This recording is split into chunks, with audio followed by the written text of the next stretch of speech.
Well, let's get into it with Jake Paul and Anderson Silva. There were moments early in the fight where I thought Anderson Silva was going to just take over. He started doing that old Anderson Silva routine, standing still, putting his head down. And it was funny because even when he did tried to do like the arrogant stuff with the hands down, I had the same exact feeling that our friend Ariel Helwani mentioned. He's like, oh, I don't like to see this. He did that to Chris Weidman, and we saw what happened there.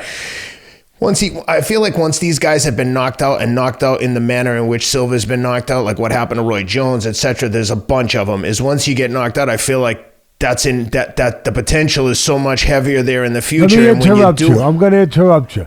Yeah. Big difference why his chin looks better than it did in the MMA. In the MMA, he was getting hit with 4-ounce gloves. Now he's getting hit with 10 ounce. I wasn't suggesting his chin looked better. I was suggesting that I don't want to see him clown around, because we've seen once he's been knocked out before, you have the ability to get knocked out again. Putting your hands down and clowning around and tempting someone to hit you right on the chin with your hands down is like a bad strategy. And Ariel Helwani pointed out, last time he did this against Chris Weidman, he got put to sleep. But I thought he had moments where he looked really good, but man, credit to Jake Paul. He's improved every time I've seen him. I'm curious to hear your take on this, but he was landing some good overhand rights and eventually knocked him down. And the other thing I want to say is, I can't tell you how many people this morning have texted me asking, do you think this was rigged? It looks like there's a phantom punch here. I said, if that wasn't a real punch that knocked down Anderson Silva, give him an Academy Award, because for him to go down exactly the way he went down, when he went down, as the punch was thrown, number one, was incredible. And number two, if that was an act, why even bother getting up then? Because it looked to me like he cracked him and knocked him down. It wasn't like he had him on Queer Street, but he knocked him down, knocked him off balance, and sat him right down. But a lot of conspiracy theories out there this morning saying it's rigged. What'd you see? Unless they did an editing on the fly where they freaking where they spliced in different film on the fly and made a punch that we saw connect that really didn't connect and make it connect. Unless they did that, or they did some David Copperfield crap that I don't know if David Copperfield could even do that. Come on, please give me a different conspiracy theory. Don't give me that one. I mean, that's... If you're going to say it's a conspiracy with Jake Paul to get that many people conspiring, so you get Ben Askren to take a dive, Tyrone Woodley to get knocked down face first, knocked out cold, stiff as a... This is just crazy talk. People just don't want to accept it. The guy's good. He's a decent fighter. Have we gotten to the point where we don't believe our eyes? Because it's not, because our eyes aren't telling us what we want to see. See, that's the human part coming out. That's the human part. Where, we're not seeing what we want to see, so let's come up with a conspiracy theory, But if it was what they want to see, hey, perfect right hand, right on the button, bang, got the results. So that's not worth talking about too much. That's good. Only worth talking out loud about because of the frailties of being a human being. Sometimes the perils of being human. That if you don't see what you want to see, your eyes suddenly aren't working right, and you start to question everything. I thought there was an amazing performance for a 47-year-old.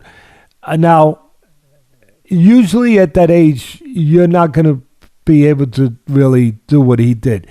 And I know he's in there with a guy in Paul that started boxing a couple of years ago and, only has a handful of fights and all, but he's still in there with a guy 20 years younger, a guy that is bigger. He had the advantage of weight and size.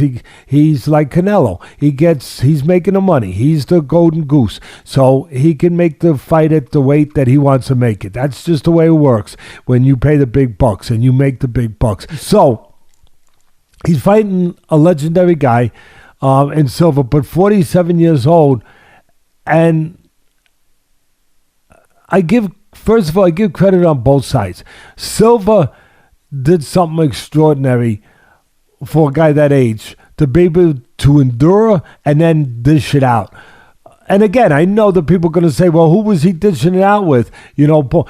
He's dishing it out, again, with a guy 20 years younger, bigger, strong, and a guy who, he doesn't have a great background or pedigree or length of time in this business, but he's dedicated himself in an earnest way, in an honest way, where he's gone and respected the sport and he's learned the sport. And you know what? You're not going to like this, you haters out there. He's getting better. He's getting more comfortable in an uncomfortable environment. That's not easy to do. He's getting more comfortable inside that ring. He being Paul. He's improving. Yeah, that's Teddy Atlas, 50 years, telling you in the business. He's getting better. And I give him credit because he went out there and he worked his backside off and he's learning the sport the best that he can learn it. And he was smart. Should we hate him because he was smart enough to see an opportunity to make money, to do something successful? That's the American way. It used to be. He saw an opportunity to make money doing this, and then he worked to make that come true. He had a plan, and he executed the plan. And guess what? There's risk. He had a risk. He had a risk of emotionally getting embarrassed and physically getting hurt. And he did. Did he pick his opponents, and has he picked his opponents well?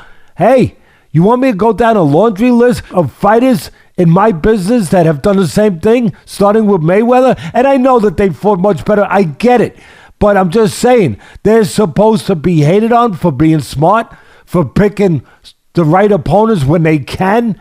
I mean, what's he supposed to be, a kamikaze pilot? Is that what he's supposed to be? That'll make you happy? All right, give me Godzilla. And then after Godzilla, give me King Kong. I mean, come on. So I'm giving him credit within the context and the proper context of where it belongs, where that credit belongs. Putting things in proper perspective. As far as Silva, this guy is extraordinary. Again, 47 years old, to do what he freaking did.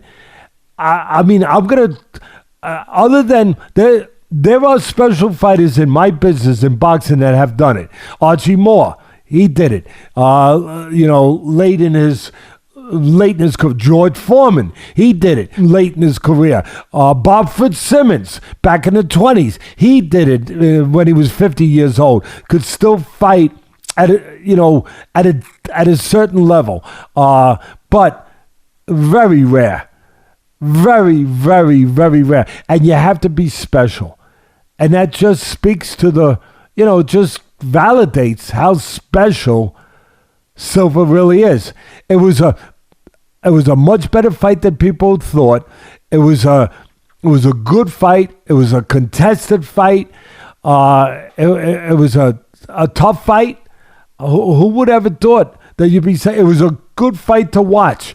And I thought that Paul could have used his jab more. When he used it, he was better. He could have went to the body more. When he went to the body, he was better. He set up that knockdown in the 8th round by going to the body.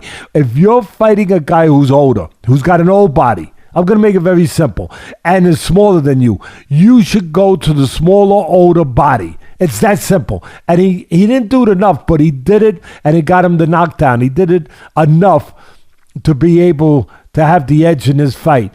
I thought it was very interesting what Silva chose as his strategy. He's a crafty guy. He's an experienced guy. He's a special guy. He's a winner.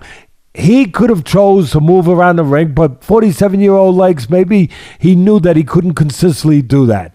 Kind of like Muhammad Ali realized over in Zaire in that fight with Foreman that he couldn't just box around him. He couldn't do it. So he laid on the ropes. He played the rope-a-dope. He broke him down that way. It was interesting to see the strategy that Silva chose, Ken. Silva chose a strategy to be crafty, but not by moving around and staying away as much and giving ground, but to come forward, to press, because he felt that he could break down. He could do two things. He could smother some of Paul's shots, and he could mentally break them down. He wanted to test Paul. He wanted to test him.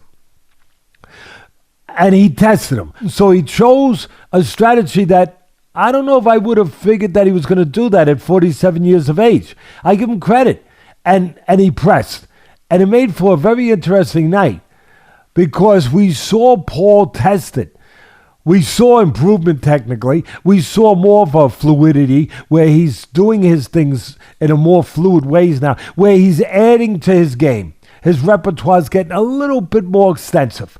I'm not getting crazy, but he's getting better. But we saw him get taken into those back rooms, into those dark rooms, where he was getting hit enough and pressured enough where there could have been a collapse if he was collapsible. But he didn't collapse. He didn't collapse. He showed character. He showed character. He showed that he could fight like a fighter and behave like a fighter. Paul did. And I give him credit for that. I give him kudos for that. I say bravo to both men. They put on a good show. I don't care about the haters and all that. And I didn't pay attention to the scores. I thought that it was a contested, tight enough fight. I think you should give credit when credit is, warranted. And I think it's warranted to give both these guys credit. Again, it's a testament to the pedigree, the championship pedigree of Silva, his character and experience. But again, Paul showed character. And he showed that he's learning.